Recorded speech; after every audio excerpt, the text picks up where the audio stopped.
Israel's Prime Minister Benjamin Netanyahu said the incident was a tragic mishap. On a state visit to Jeddah, the French President Emmanuel Macron has warned that Europe needs to wake up to the authoritarian tendencies of far-right parties and governments. He said an ill wind was blowing in Europe. Australia is sending a team of technical experts to Papua New Guinea to help deal with the aftermath of last week's deadly landslide. The number of people killed in extreme weather in the United States this weekend has climbed to 23. Storms swept through Texas, Oklahoma, Arkansas, and Kentucky. Italian media are reporting that Pope Francis has used derogatory words to describe gay men in discussions about whether they should be admitted to the priesthood. The Vatican hasn't commented. A series of explosions have hit the Russian-held city of Luhansk in eastern Ukraine. A military aviation school and repair plant were reportedly targeted by missiles. An Argentinian court has ordered President Javier Milei's government to release stockpiles of food meant for the poor. Aid for community kitchens was frozen after Mr. Milei took office. A BBC World Service investigation has found children as young as 5 working in the supply chains of 2 of the world's top perfume brands in Egypt. The companies involved say they have zero tolerance of child labor. In football, Cristiano Ronaldo has set a new record for the most goals in a Saudi Pro League season after scoring twice for his club in their final match. It took his tally to 35. BBC News.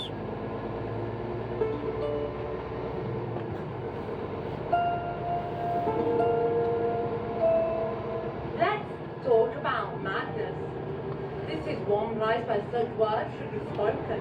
It's normal to be weird, to be mad. Welcome to the documentary In the Studio from the BBC World Service. I'm Felicity Finch, and this week I'm following a new play highlighting bipolar disorder called Mad Women. I hope this play could help to fight the stigma, particularly about bipolar disorder, and help people to understand that mental health conditions are more common than what they think. That's the play's Chilean playwright and director, Constanza Ola Shami. I always say that I write not to be mad, to avoid madness, which is quite ironic, right? Mad Women is a unique creative experiment, a fictional portrayal of the struggles of the highs and lows of mental health, experienced by 3 outstanding early 20th century female Latin American artists. What's different about this production is that the international creative team are working on 2 parallel versions of the play simultaneously, one with the professional cast and the other with women from a local community who either themselves have experienced mental health challenges or someone close to them will have done. I love that it doesn't hide from taboos, and it's women saying exactly how they feel, and I think that's so kind of rare and brave, something to do, and to be part of that is a brilliant opportunity. The 3 women the play portrays are Mexican painter Frida Kahlo, who with her instantly recognizable monobrow is an iconic figure, known for her uncompromising and vividly colored self-portraits. Chilean visual artist and singer-songwriter Violeta Parra was renowned in Latin America, traveling across Chile recording and preserving traditional songs. And the 3rd woman is the less well-known but important Colombian painter Judith Marquez. I chose these 3 women in particular because their art is so inspiring. I could relate to that because myself, as an artist with mental health challenges, they had kind of hectic journeys in terms of mental health, and they had to face a society that was not compassionate. Their lives were, I don't want to diagnose anyone because I'm nobody to do that, and back then bipolar disorder wasn't something that existed in terms of diagnosis, but their lives were pretty similar to the journey that you would have if you live with bipolar. So this project always wanted to include women from underserved and underrepresented groups with mental health challenges. Wanting to include women's experiences of mental health in the play, Constanza has reached out to a local East London community, holding research and development workshops with them. The conversations were like amazing, to be honest, so inspiring. In the end, the text was much more collaborative than what was initially thought. For example, there is a sentence, they say, sometimes I just want to go to bed and cry, because they were describing how their mental health felt when they had kids and the society judged them. That was really powerful. No, it wasn't my fault. Yes. Sometimes I don't know all the answers. I just go to my bedroom and cry. It's mid-February, and having incorporated some of the ideas from the workshops into her script, Hi. Constanza has just started rehearsals. Are you one of the community? Yeah. This is Ivan, who is our musician directly from Chile. Very good to meet you too. I'm Maria Vandescu. I'm Valentine Baudet. How are you feeling at this point? I know it's only the second evening of rehearsals. Excited that everyone's energy is so great, but also excited to be here, you can tell. And very proud to be part of a project that is brave enough to talk about these topics, about mental health, womanhood, women in art, all of these topics. Yeah. And rather than kind of just showing one particular side of like being a woman, it shows so many sides to it. And I think that's so kind of rare. I've always kind of dreamed of being Frida as a queer, disabled kind of icon. I relate to her in many ways. As a very young kid, it was seeing someone else famous with a monobrow and a moustache as a hairy Greek child. I was like, oh my gosh, a monobrow. And then as I got a bit older, and I knew she was queer as an artist, that resonated with me. And then when I was diagnosed with multiple sclerosis, and for a while I couldn't walk, I was stuck in bed, and I was trying to do some painting in bed, and I've got that piece of art I did. I called it my Frida at the time because she did so much of her art while bedbound, and for all the stages of my life I found more and more reason to resonate with her. I'm Frida. Frida means peace in German. Paz in Espanol. I've never been in peace. I've never been peaceful. I was born an oxymoron. So, Maria, we're gonna stop when Frida says, then, when I was 18, I got on a bus. With that bit, so it says I'm Frida, but I'm saying I am Frida. I'm Frida. Yeah, that's fine. Every time that you speak, move and then speak. And remember, I'm your audience, so I need to listen to you. And you're telling me your story. If I'm telling my story, I want everybody to listen to me. Otherwise, I wouldn't be telling my story, right? They're talking because they want to be heard. So we need to embody that, okay? I was born in the countryside, far away from here, far from everywhere. I used to get lost in the forest and run, barefoot, feeling the stones under my feet with the wind in my face. It was cold, wet. Sometimes I close my eyes and still see those huge tree trunks. I dodge them as if they were devils trying to catch me, and I run. I keep running. I've always kept on running.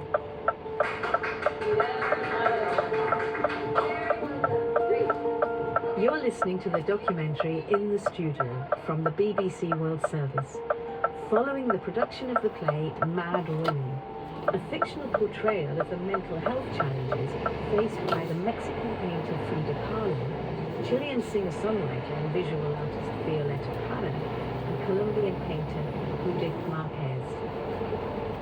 As well as working with a community cast of women, Chilean director and playwright Constanza Urruchaga and her international team are also working in parallel with a professional cast in the same trade. However, each version is being directed differently in order to adapt to the individual casts. As an actor myself, I'm intrigued by how all this is working. Actually read it. Perdona por romperte el corazón, mi familia. I'm sorry for breaking your heart. Perdona el dolor que te causes. I'm sorry for the pain I'm causing you. Pardon pour le douleur que je te cause. Rien ne peut le I can't keep going on. Listen, je peux. Been painting on wine, trying to bring some light to the darkness. Mariana, who is playing Farid. Samantha is playing Violeta. Jimena, who is playing Frida. We like to see and feel more than see how the community, this little community, is like meeting something together. You feel the energy of everybody, and you see like, oh, we're going there, how we're going to do it. It's exciting. It's also a very, like, I think it's going to be a memorable experience for us. Also because it's a very Latin American theme. Like, not all of us are Latin Americans, but a lot of us. So I think, yeah, I think it's so important, and maybe it's going to set a precedent for all creations. And you're all from the country that you're characters from. Yes, we are Mexico! From Colombia and Chile. I feel like the professional cast is more like they are providing inputs because they know about movement. So I'm trying, I'm giving them more freedom in the way of moving around, of making these kind of decisions, of trying things. The community cast needs much more direction. And in terms of me telling them, okay, let's try this, let's do this, let's move this way, they're happy for that. So, it's more honest, you know, they're not acting out of because they were worried about like who might, and that some people get triggered, particularly some family who get triggered with some stuff, they didn't judge. This is different. This is, first of all, this is not your life, it's a text. Secondly, you are not the characters. And that's the big thing about theater. You represent something that you are not. And whoever comes to see you has a suspended disbelief and understands that that is something that you are performing, but it's not really. It sounds very involved, just the task, correcting part of the cast. How are you managing to hold everything in your head of what's going on different rehearsals? It's a really big undertaking. I'm in college, actually. At the moment, I'm a mess. But I didn't tell them. I have a lot of support, my assistant director and the movement director. So there you can lose it of where you're moving, doing I that can show you. My bag, you have like 3 screens, and then some notes, and this is what Lydia has been doing for me. So it's like basically transition from play, but every time that a character moves, she has done like a drawing of that, a little map of where they are on stage. a little map. We've had a really short amount of time to create this and to block it, and it felt really important because I was noticing that there were subtle changes and kind of everyone's memory and I was like, oh, is that one?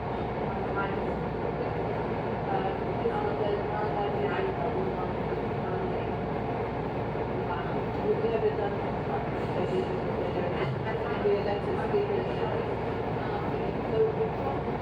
and then the really wonderful thing that just happened outside of this is that the characters are finding their own movement, and that's really exciting for me.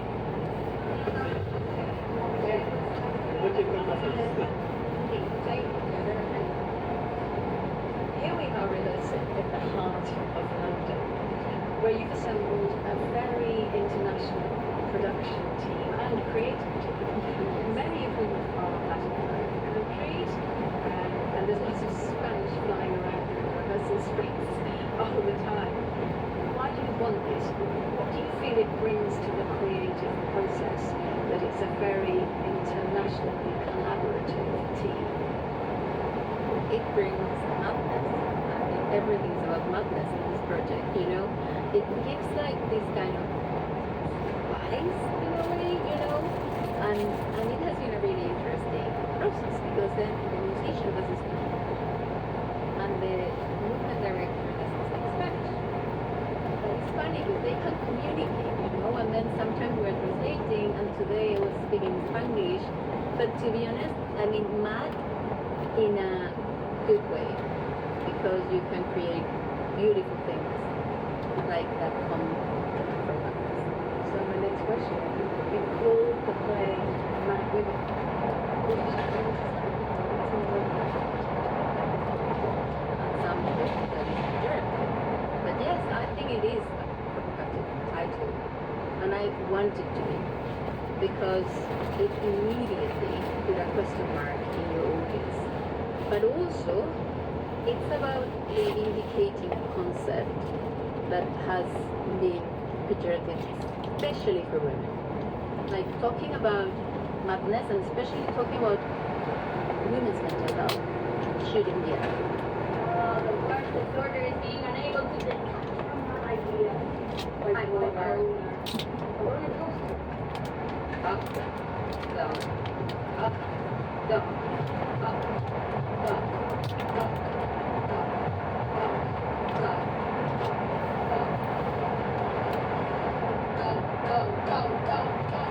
Whole existence has been the opposite of what I'm singing. A couple of weeks before the first public performance for the community cast, I get an unexpected voice note from Constanza.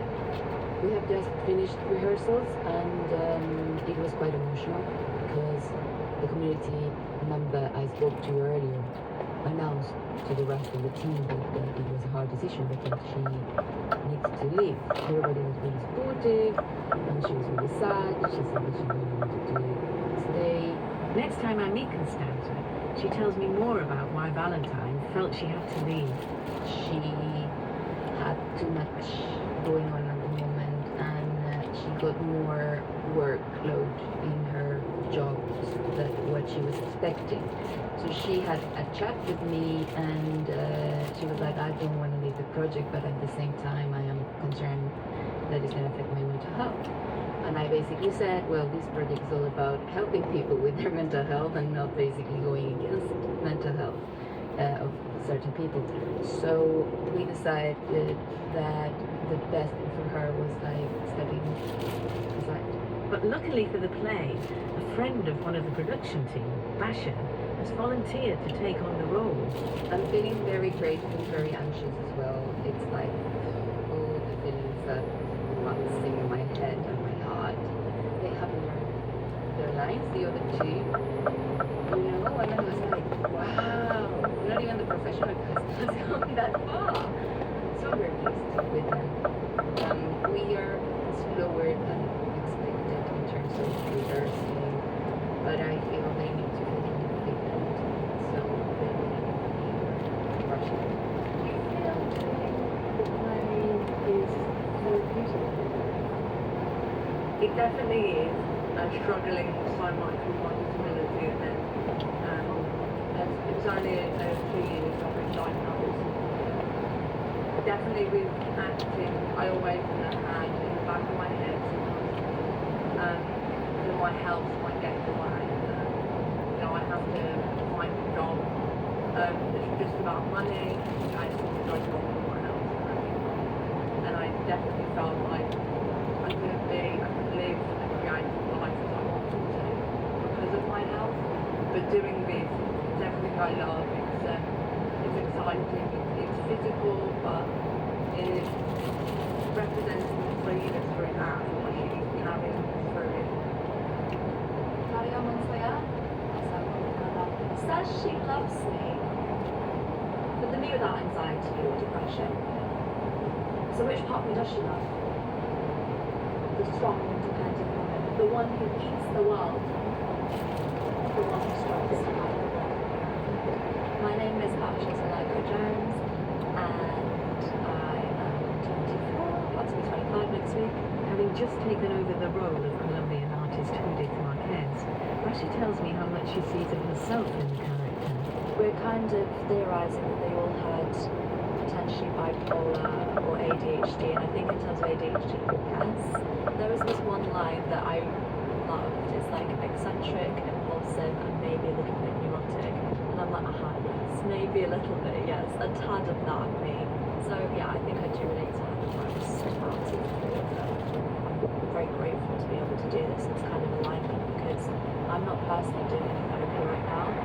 This is kind of a form of it, but in a really energy exuding way rather than just talking. Because sometimes you have to show that emotion, feel that emotion, and I think there's nothing also more therapeutic than having moments of connection. I think the audience will really relate to a lot of it because most people have gone through something within the script. A few days later, I'm back in the East End of London, in St Margaret's House, an arts and wellbeing charity where their rehearsal room continues to provide a safe space for the community cast. As well as having a counsellor available for anyone who may need them, each session always starts with a check-in on how everyone's feeling. First up tonight is Maria, playing Frida Kahlo. I've been on a high